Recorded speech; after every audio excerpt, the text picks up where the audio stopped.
Welcome back to my whiskey pick of the week. You know, I'm Eric the Whiskey Guy, and as always, as usual, as advertised, I'm bringing you a treat this week. And this week is a special one because I'm bringing you treats. Yes, we're doing more than one today, so I am very excited. We are going to be trying the 1792, the Bottle and Bond, as well as a 1792 Full Proof. I never had neither one of these, but me and 17, we go back probably, I want to say a good 10 to 9 years. The first time I had 1792, they were going by the name of Ridgemont Reserve. I fell in love with it this first day that I've tried it, and I've been searching for that bottle for the longest. They discontinued it. They say they changed it to just a 1792 small batch, but I would have to disagree. I think the Ridgemont was probably one of the smoothest drinks that I ever had, but it was still 10 years ago, so obviously 2014 Eric is totally different than 2024, especially when it comes to bourbons and whiskeys. So I'm excited to see how the bib is, as well as the Full Proof, just to give you an idea of why it's called Bottled and Bond. It's basically a way that the government was regulating how bourbon was being produced in the late 1800s, early 1900s. It's basically a stamp saying that it checks all the boxes to be a quality bourbon.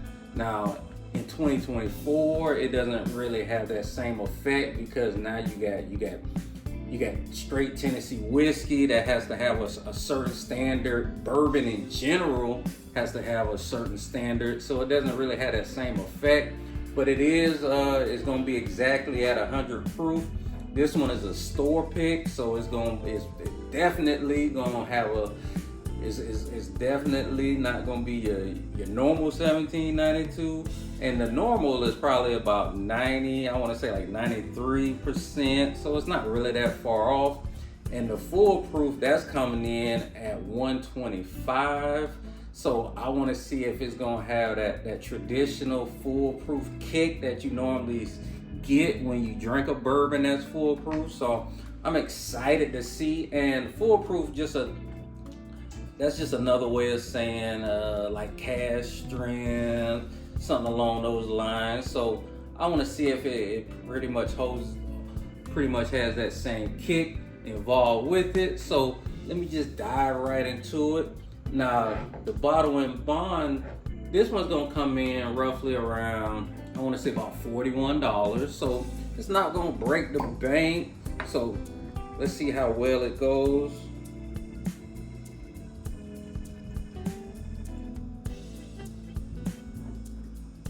Oh, it has a sweet smell to it. It doesn't smell like your typical 1792.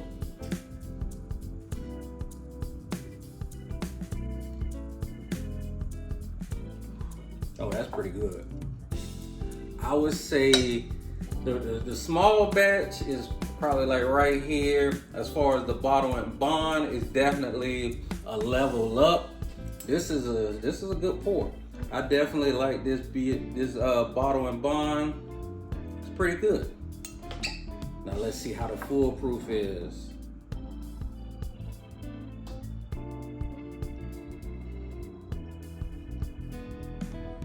Now Full Proof, that's probably gonna be around, you're gonna be like in your 56.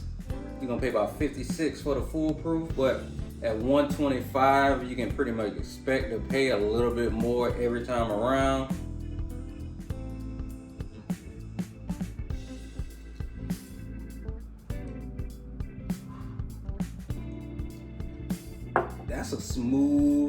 This is a smooth 125 proof. It goes down like it been aged for probably about 12 years. Then it hits you right in the throat, right when you want to take that sip. It's definitely a true Full Proof. Now, if I had to choose, like if I was at the store and it said only one per customer, I don't know which one that I will actually get, but that's a good thing because you couldn't go wrong. I would definitely leave the store with one of them. The Bottle and Bond, this one that holds a punch too.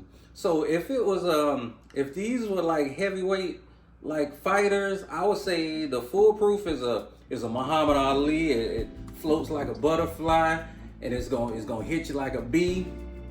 The Bottle and Bond, I say that's more like a Holyfield. Like you gonna go toe. So you got Muhammad Ali and you got Holyfield. So you can't go wrong with either one. I would give both of them. Both of them are definitely a step up. I think on the tiers you'll be looking at the 1792 small batch. And then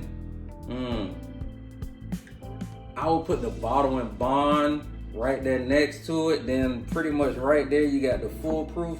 I want to see how the sweet wheat is, and as well as the 12-year age. So they got the 1792 definitely got a couple bottles in their arsenal that they can bring out at any time, and I'm glad they bringing it out. I'm not really too happy that they kind of just trickle like a couple bottles here, sprinkle a couple bottles here. These bottles should be on the shelf at every liquor store at any given time.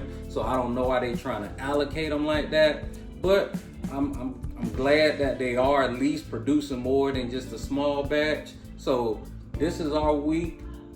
So this is my take on the 1792s. We'll do it all again next weekend. Y'all have a wonderful day.